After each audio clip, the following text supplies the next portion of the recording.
जी बिल्कुल, इस वक्त हम मौजूद हैं शौरिया कैनाल पे, जो डेरा गाजी खान बाईपास से लेकर जामपुर दाजल रोड तक मुहित है।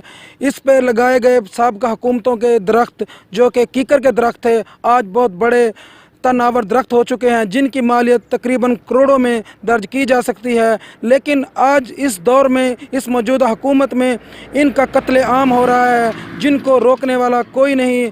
हमने यहाँ आकर देखा और कुछ लोगों से पूछा, जिनका कहना यही था कि जब इनसे सवाल किया जाता है काटने वालों से, तो वो ये कहते हैं कि हमारी ऊपर बात हो चुकी है और हम इस दरख्त के काटने के पैसे भी दे चुके हैं।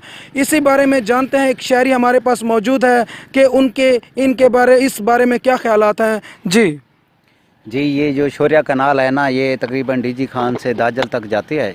तो इस पे जो दरख्त लगे हुए हैं ना, परवेज़ मुशर्रफ दौर में लगे थे। तो ये दरख्त ना करोड़ों की मालियत के हैं। तो ये जो इसके जंगलात के और इरिगेशन के डिपार्टमेंट के लोग हैं ना, उनकी मिली भगत से ये दरख्त काटे जा रहे हैं।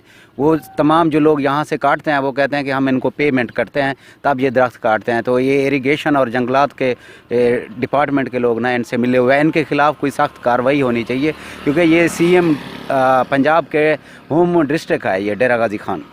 जी, जैसा कि आपने जाना एक शहरी से कि उनका यही कहना था कि दरख्त काटने वाले हमेशा यही कहते हैं कि हमारी ऊपर बात हो चुकी है, हमने इन दरख्तों के पैसे अदा किए हुए हैं। अभी ये मालूम नहीं हो रहा कि ये ऊपर वाले कौन हैं जो इनसे पैसे लेते हैं, जो इनको इजाज़त देते हैं कि काटे जाएं दरख्त। तो इनका यही मुतालबा है कि इनके खिलाफ़ सख्त से सख्त कार्रवाई अमल में लाई जाए, ताकि ये सरकारी